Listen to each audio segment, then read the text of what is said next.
और महाराष्ट्र में होने वाले विधानसभा चुनाव को लेकर विभिन्न राजनीतिक पार्टियों में तैयारियां जोरों पर हैं। इसी कड़ी में एनसीपी पार्टी के अध्यक्ष अजीत पवार ने आज नासिक का दौरा किया, जिसमें उन्होंने जन सम्मान यात्रा का शुभारंभ किया। इसके साथ साथ आपको बता दें, उन्होंने सांसद सुनील तटकरे, विधायक नरहरि झिरवाल समेत छगन भुजबल और अन्य नेता पदाधिकारी कार्यकर्ता मौजूद रहे।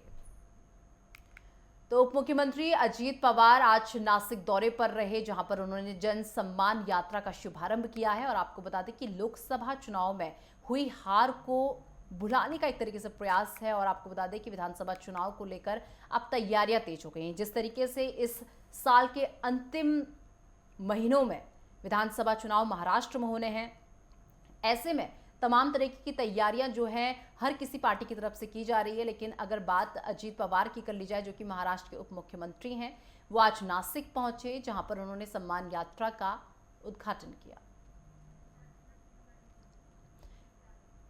तमाम जानकारी के साथ मेरे सहयोगी रवि पाटिल इस वक्त नासिक से मेरे साथ जुड़ चुके हैं।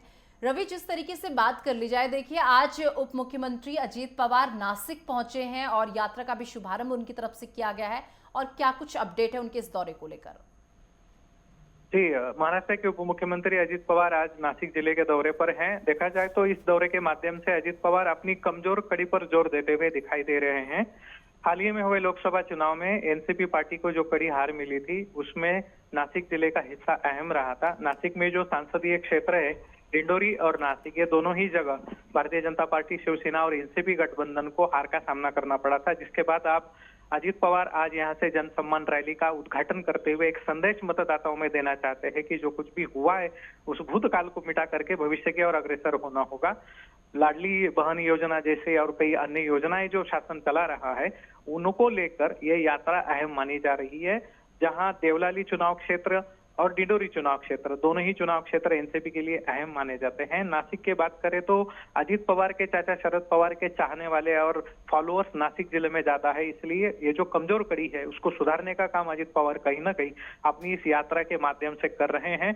और मतदाताओं को शासन द्वारा चलाई जा रही परियोजनाओं की जानकारी देते हुए अपने कार्यकर्ताओं और पदाधिकारियों के बीच एक विश्वास पैदा करने का प्रयास कर रहे हैं कि आने वाले चुनाव में हम सक्षमता से आगे बढ़े। और एक अहम बात यह भी है कि भारतीय जनता पार्टी, शिवसेना के साथ साथ एनसीपी को आने वाले चुनाव में ज्यादा से ज्यादा सीटें मिले बंटवारों में, इसलिए भी इस यात्रा को अहम दृष्टिकोण से देखा जा रहा है। रवि, वहीं बात कर ली जाए, देखिए विधानसभा चुनाव महाराष्ट्र में होने हैं, ऐसे में सभी पार्टियों की अगर बात कर ली जाए, चाहे एनडीए गठबंधन की बात कर लें या इंडिया गठबंधन की बात कर लें, किस प्रकार की तैयारियां देखने को मिल रही हैं? इंडिया गठबंधन की बात करें तो उनकी सीटों को बंटवारे को लेकर बैठकों का दौर शुरू हो चुका है।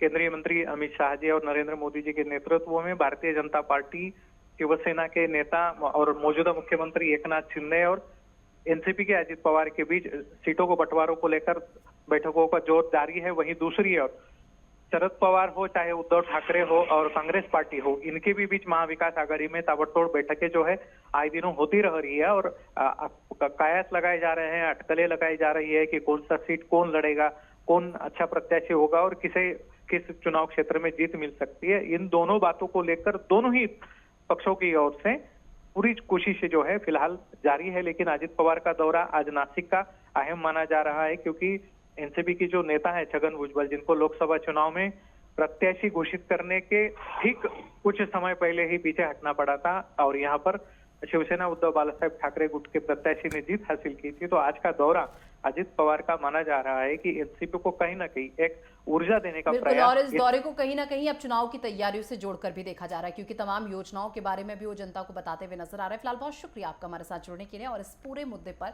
हमारी जनता को ज्यादा जानकारी देने के लिए।